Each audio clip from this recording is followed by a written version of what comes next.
परमात्मा कहते हैं झूठे सुख को सुख कह ये मान रहा मनबोध, ये सकल चबी ना काल का कुछ मुख में कुछ बोध।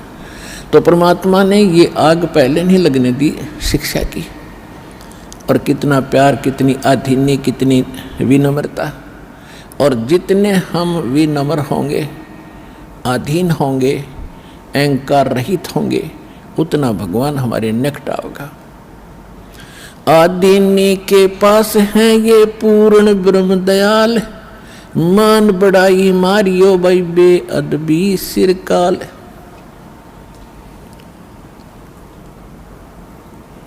अब जितने हम विनम्र रहेंगे परमात्मा उतना ही साथ देगा। हम अहंकार प्रयोग करेंगे भगवान कोसों दूर चला जाएगा। तो इस प्रकार हमने परमात्मा से लाभ लेने के वो सभी फार्मूले अपनाने पड़ेंगे जिससे हम परमात्मा का पूर्ण लाभ प्राप्त कर सकें।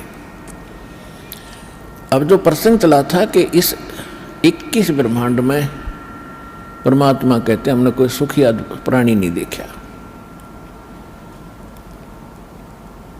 कहते हैं घाटे बाद सब जग दुखिया। जिसको घाटा माने हानि होगी, लॉस हो गया बिजनेस में, या कोई खेती हानि होगी, फसल नष्ट होगी, वो तो आप दुखी। और जिसने लाभ हो गया वो और घना दुखी। लाभ होते ही मान ले किसी ने 5 लाख रुपए का बेनिफिट हो गया, वो युग काल इतना जबरदस्त उसको भ्रमित करता है, वो 20 लाख रुपए का कोई काम शुरू करेगा, कितने तो लोन वगैरह लेकर 5 तो वो लाओगा और 15 और लेगा, कितने तो उधार लोन ब्याज पे, और वो बिजनेस हो जाएगा फेल। वो 20-5 तो वो गए, 15 और उधार वो अगर मांगनी है पीछे पीछे काटे चक्कर। फिर तो कहने का भाव ये है, इन बकवादों को छोड़कर भक्ति विधि अपना के अपना पीछा छुड़वा लो। इतनी सी बात है। परमात्मा 120 वर्ष तो पहले कह के चले गए। अब वो एक अपना एफिडेविट छोड़ गए, अपनी वाणी छोड़ गए भगवान विधान बना के। आज ये दास 20 वर्ष से ये दास लग रहा है इसी को समझाने और बताने के लिए।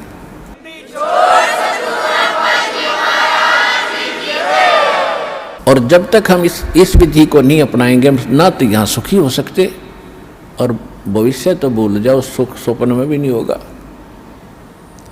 जब परमात्मा की सही विधि, सही भक्ति और उसकी मर्यादा पर हम चलेंगे, हम यहाँ भी सुखी होंगे। शांति तो है बिल्कुल निश्चिंत हो करके और हल्का बन के। इन कार कोठी और इस माया में कभी सपने में भी शांति नहीं होगी। और शांति नहीं है तब बाढ़ में जाओ, वो धन जिसके चाहे अरबपति और चाहे खरबपति, जब आत्मा में शांति नहीं, वो तो आज भी आग में जल रहा है, फिर सारी संपत्ति ने छोड़ के फिर नरक की आग में न्यारा जलेगा। वो यहाँ भी दुखी, उसका परलोक भी दुखी। तो यहाँ परमात्मा हमें याद दिलाते हैं कि घाटे बाद सब जग दुखिया और के गृहस्थी बैरागी हो। जो घर छोड़ कर चले गए, बैराग ले लिया, जंगल में जा बैठे। अब वहाँ जाकर जंगल में बता कोई बात है, कैसी बुद्धि भ्रष्ट हो रही थी हमारी। अब जंगल में कोई भगवान की तरह पेड़ का बांध रखा कि जाते खोल लाऊंगे ये अकल देखो। पर आत्मा है ये भगवान के लिए रुक नहीं सकती। जैसा भी इसको गाइड मिलता था ऐसे या अपनी सौ प्रेरणा से भाग लेती है।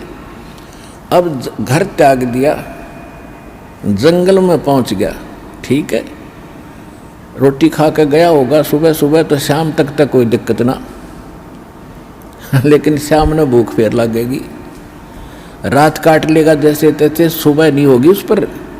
सुबह फिर भागेगा कहाँ? गृहस्थियों की तरफ, गांव नगर की तरफ। दिए माई वहाँ से मांग के फिर जंगल में बैठ के खाई। और फिर वर्षा होगी तब उसको महसूस होगा भी बहुत दिक्कत आई है, फिर एक झोंपड़ी डालेगा। सर्दी लगेगी तो कोई कंबल मांग के ले आओगा किसी से, फिर के छोड़ा हुआ भी चिंता वहाँ नौकी नो बन गई, वो फालतू ज़्यादा बन गई। वहाँ बड़े बनाए मकान थे, बड़ी बनाई रजाई कपड़े थे और बड़ी बनाई रोटी मिलनी थी। वहाँ ना भक्ति करेगी, वहाँ जा बकवाद करी, इस ऐसे भगवान मिलेगा। तो कहने का भाव ये है, बगैर ज्ञान के हम डले ढोरे थे और गृहस्थी न सोचने लग गए कि ये जो बाहर बैठा जंगल में तपस्या कर रहा है यूँ पाओगा भगवान। तो परमात्मा के पाने का विधान विधि हमारे सदग्रंथ बताते हैं और खुद भगवान बताते हैं, या जिन्होंने परमात्मा पाया वो संत महापुरुष बताते हैं। और जिन महापुरुषों ने परमात्मा बताया उन्होंने जो विधि अपनाई वो हमारे सदग्रंथों में ज्यों की त्यों है, वही विधि उन्होंने अपनाई, उनको भगवान मिला। और जिन्होंने वो विधि नहीं अपनाई अपने सदग्रंथों वाली, उनको भगवान नहीं मिला। इसलिए आज तक भगवान को निराकार निराकार कहते रहे, रामकृष्ण को भगवान मानते रहे। भगवान तो कबीर साहब थे, आज तक किसी ने बताया भगवान कबीर साहब है? ये कबीर पंथी भी कहते हैं कबीर साहब तो अलग है और परमात्मा न्यारे है। इनकी विधि थी नहीं जो भगवान को देख सके और पा सके। तो कहने का भाव यह है दास का कि परमात्मा पाने के लिए भगवान ने स्वयं एक रोल किया, भूमिका की।